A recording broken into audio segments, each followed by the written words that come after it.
विचार करा 1670ची ती काळोखी रात्र, धो-धो पडणारा वळवाचा पाऊस आणि समोर मृत्यूवासारखा उभा असलेला सह्याद्रीचा सरळ कडा, जिथून पाऊल घसरलं तर माणूस 1000 फूट दरीत कोसळेल. अशा कड्यावरून काही मावळे दोऱ्याच्या साह्याने गड चढत होते. कशासाठी? तर एका शपथेसाठी. आधी लग्न कोंडाण्याचे आणि मग माझ्या रायबाचे. रामराम मंडळी. तर मी तुम्हाला आज अशा ठिकाणी घेऊन जाणार आहे जिथे जाताना अंगावर काटा येतो आणि छाती अभिमानाने फुलते. होय, नुकताच आम्ही पुण्याची शान असलेला किल्ले सिंहगडचा थरारक पावसाळी ट्रेक पूर्ण केला आहे. या व्हिडिओमध्ये आपण पाहणार आहोत गडावरचे पांढरे शुभ्र धुके, कोसळणारे धबधबे आणि तानाजी मालुसरे यांचा रक्तरंजित इतिहास आणि बरोबरच गडावरच्या माऊलींच्या हातची चुलीवरची झुणका भाकर आणि कांदा भजी. समर्थ रामदास स्वामी यांनी छत्रपती शिवाजी महाराजांचे वर्णन केल्याप्रमाणे निश्चयाचा महामेरू, बहुत जणांसी आधारू, अखंड स्थितीचा निर्धारू, श्रीमंत योगी, कोंढाणा जिंकण्याचा विडा उचलणारे आपले राजे खरंच निश्चयाचे महामेरू होते. त्यांच्या याच अढळ निश्चयातून तानाजींसारखे सिंह घडले. किल्ल्यावर जाण्यासाठी PMPL ची स्थानिक बस सेवा उपलब्ध आहे. ही बस सेवा स्वारगेट बस स्थानक किंवा शनिवारवाडा येथून मिळेल. जर तुम्ही पायथ्याच्या अडकरवाडी गावातून ट्रेक सुरू केला तर गडावर पोहोचायला साधारण 1 ते 1.5 तास लागतो. 2 ते 3 किलोमीटरची ही चढाई कधी खडी तर कधी पायऱ्यांची आहे.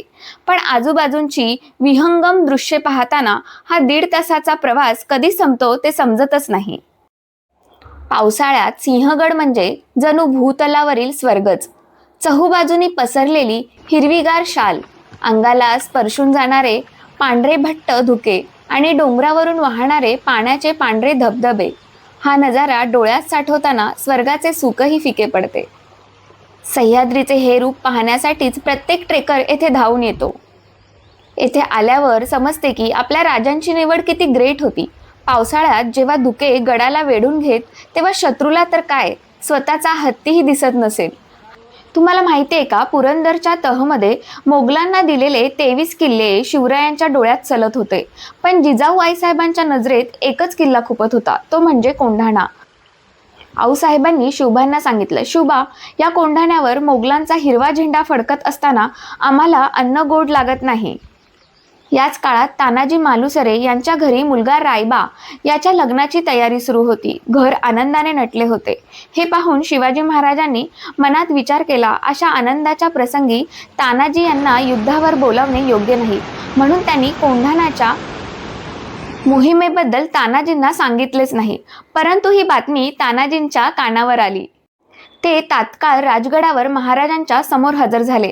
त्यांनी विचारले, महाराज, एवढी मोठी स्वराज्याची मोहीम आणि मला न सांगता? महाराज शांतपणे म्हणाले, तानाजी, तुझ्या रायबाचं लग्न आहे, आधी तो मंगल सोहळा पार पडू दे. हे ऐकताच तानाजींच्या डोळ्यात स्वराज्याची ज्वाला पेटली. त्यांनी ठाम आवाजात उत्तर दिले, महाराज, आधी लग्नीन कोंढाण्याचं, मग माझ्या रायबाचं. हे शब्द ऐकून महाराजांच्या डोळ्यात अभिमान दाटून आला. त्यांना जाणवलं, हा केवळ सरदार नाही तर स्वराज्यासाठी जगणारा सिंह आहे. रात्रीच्या अंधारात तानाजी आपल्या मावळ्यांसह कोंढाण्याकडे निघाले. उंच कडा, काळोख आणि समोर मृत्यू उभा होता. पण त्यांच्या मनात भीती नव्हती. त्यांच्या हृदयात फक्त एकच ध्यास होता, भगवा कोंढाण्यावर फडकला पाहिजे. किल्ल्यावर पोहोचताच भीषण युद्ध सुरू झाले. तानाजींची उदयभान राठोडशी समोरासमोर लढत झाली. तलवारीच्या ठिणग्यांनी रात्र उजळून निघाली. लढता लढता तानाजींची ढाल तुटली. पण ते थांबले नाहीत. त्यांनी आपल्या हातावर फेटा गुंडाळला आणि तोच हात ढाल बनवून पुन्हा युद्धात भिडले. रक्ताच्या प्रत्येक थेंबातून जणू स्वराज्याची शपथ वाहत होती. शेवटी तानाजींनी वीरमरण पत्करले. मावळे पळू लागले. पण तितक्यात सूर्याजी मालुसरे कडावर पोहोचले आणि कड्याचे दोर कापून ओरडले, अरे, तुमचा बाप येथे मरून पडलाय आणि तुम्ही पळताय. दोर कापलेत. एक कड्यावरून उड्या मारून मरा, नाहीतर शत्रूंवर तुटून पडा. हर हर महादेव हा एकच जयघोष झाला आणि मावळ्यांनी मोगलांना कापून काढलं. कोंढाण्यावर भगवा फडकला. पण स्वराज्याचा एक सिंह कायमचा शांत झाला. जेव्हा ही बातमी राजगडावर छत्रपती शिवाजी महाराजांपर्यंत पोहोचली तेव्हा राजांच्या डोळ्यातून अश्रू वाहू लागले. राजे सिंहासनावरून उठले आणि आकाशाकडे पाहत एवढेच बोलले, गड आला पण सिंह गेला. मित्रांनो, सिंहगड हा फक्त ट्रेक करण्यासाठी किंवा फिरण्यासाठीच नाही, हे स्वराज्याचं पवित्र मंदिर आहे. इथल्या मातीला तानाजींच्या रक्तांचा सुवास आहे. जेव्हा कधी या गडावर याल तेव्हा इथला इतिहास आठवून नतमस्तक व्हायला विसरू नका. छत्रपती शिवाजी महाराज की जय.